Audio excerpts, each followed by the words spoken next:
ही metro आवश्यक आहे, आवश्यक होती आणि म्हणून ते फेजेसमध्ये सुरू होते.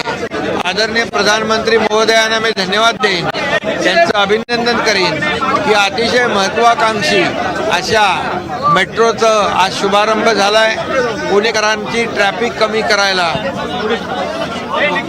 ट्रॅफिक मुक्त पुणे करण्यासाठी मेट्रो वरदान ठरेल. विरोधकांकडनं आंदोलनं सुद्धा केली गेली कारण की पंतप्रधानांचा दौरा रद्द झाला, त्यावरून तात्काळ मेट्रो उद्घाटन करावं अशा पद्धतीने सुद्धा मागणी. तात्काळ आम्ही काही 2च दिवसात केलं. प्रधानमंत्री संवेदनशील आहेत. पावसामुळे वाहतूक कोंडी होऊ नये, लोकांना त्रास होऊ नये ही भावना मनामध्ये ठेवून त्यांनी हे पुढे ढकललं.